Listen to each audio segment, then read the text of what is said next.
Thank you, Counselor. The Iron Bar LLC, which operates currently the Iron Bar in Revolution, is located in the Central Business District.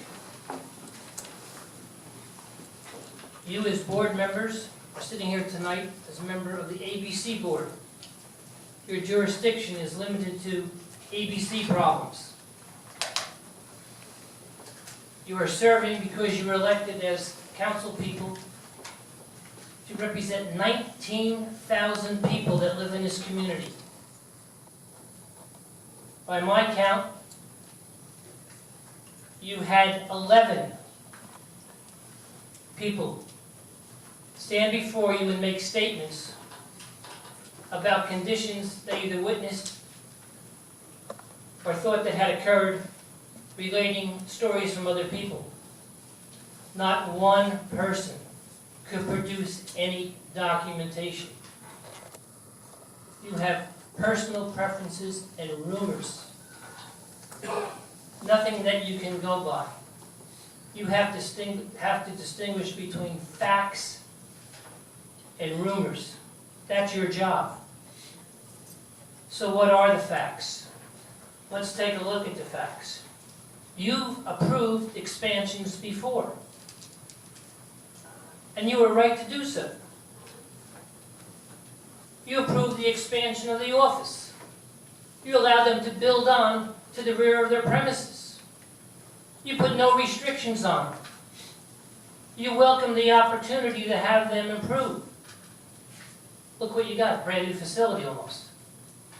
Good for you, did the right thing. On DeHart Street, when DeHarty's Delicatessen didn't make it, Tajmu came in to tear the building down and put a new building up. You approved it. You put a condition on, however, that inside they had to stop serving alcohol at 12 o'clock. But you also recognized that they were getting a lot more people to that area, and you wanted to be cautious. The licensee agreed to do it. We'll see what happens. Hopefully that'll be very successful once it's approved by your planning board. The idea of having multiple dining opportunities, I mentioned before, you did it at Roots and Urban Table. What a great success. You've done it at Revolution and Iron Bar. They're very successful. What would be the reason to deny them the right to add 66 seats to their existing premises, especially knowing that the last two businesses that were in adjacent to the Revolution, before you get to Stone of 13, went under. They couldn't make it. They have a legal right, just as that young lady said, to expand their premises. Now, to me this is a very simple decision. When you look at the facts, it's a no-brainer, as people often say. What would be the reason to deny somebody who's been so successful in your community from just doing a little better? When you file an application to transfer a license, as you were advised by counsel, and somebody writes a letter of objection, you have to have a hearing. We had the hearing. We had a half a dozen letters, 3 or 4 people from 40 Park. We learned tonight there's 130 condos there. 3 or 4 people showed up and complained. Where are the rest of them? Can we assume they're happy? They're not here. They're not complaining.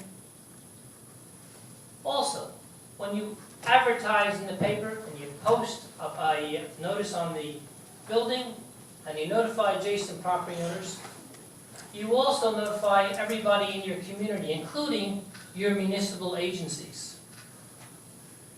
These are the people that you should listen to because they can give you facts. You had not one written complaint from the health department. The Iron Bar opened in 2012.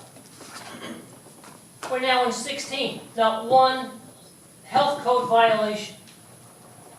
Not one building objection or complaint filed before this board. No zoning complaints. No letter of objection from your administration to this application. No objection from your fire department. And guess what? No objection from the Morristown Police Department, the people that are out there every day and night who witness what goes on South Street. No objection. Where are these problems that the half a dozen people got up and complained about? They brought nothing to you. I can tell you that when you get a liquor license, you make an agreement.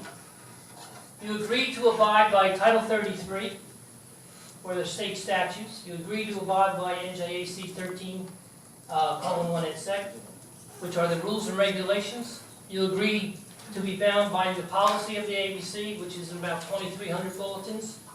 We've done that. We've met our deal. We made a contract or an agreement that we would take a license and abide by all the rules and regulations. We did that. We haven't had an ABC violation since we opened. What would be the reason that you would say to somebody who is successful, who's abide by all the rules, that you can't expand and have 66 more seats? The only reason you could give is because a dozen people out of 19,000 came before you and complained. They complained about people moving out of 40 Park, an NFL football player, because it was too noisy.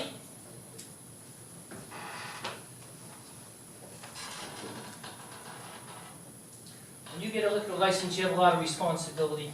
In addition to agreeing to abide by the rules, which we did, you surrender your Fourth Amendment rights. We did that. There's never been a violation on those premises.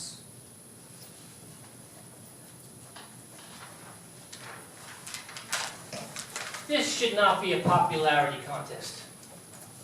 You shouldn't be worried about who's running for office or who's dissatisfied, who's grumpy because they don't like people going in there and drinking. You should look at what you have now and what you can get. You have two very successful operations. They've complied with the rules. They've done everything that they've been asked to do.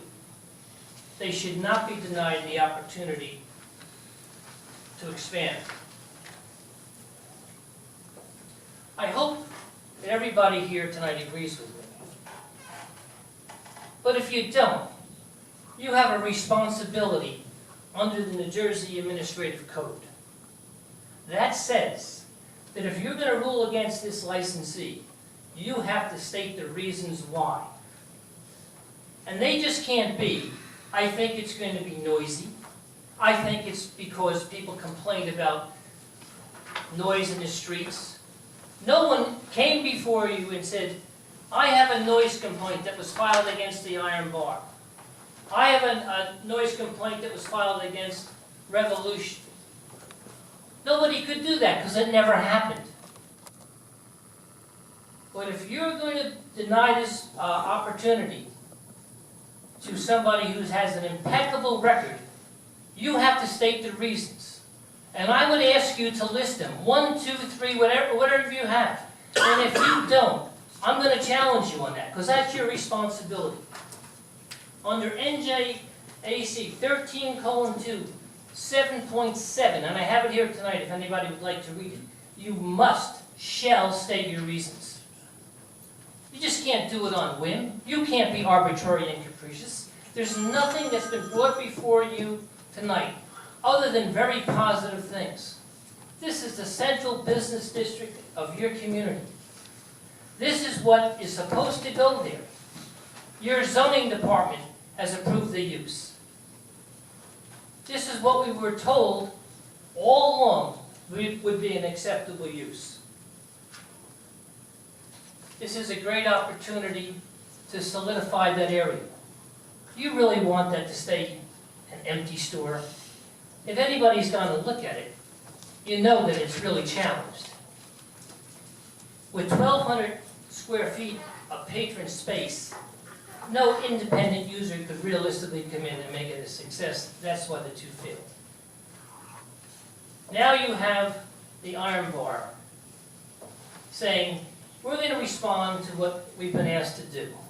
There's a section of your community that has come forward and said, we'd love to see you do the Gran Cantina. We think it would be very nice to have a Mexican restaurant. And this is a restaurant. People that get up and keep using the word bar, the bar has 14 seats. We have a full kitchen. We showed you the menu. Now, I'm going to go one step further. And if Mr. Ringler hits the ground, you'll know why. Everybody's talking about it's not really a restaurant because at 1 o'clock you stop serving food. We'll take the condition that we'll stop serving liquor at 1 o'clock. We'll stop serving liquor when we stop serving food. We are a restaurant. You should approve this application. There is absolutely no reason not to do it. I thank everybody here for coming out. I know that we disagree on what each of us like to see happen, but I think everybody's trying to do what's best for Morristown, and I appreciate the fact that you had to come here 2 nights, and I encourage you to act favorably on the application. Thank you.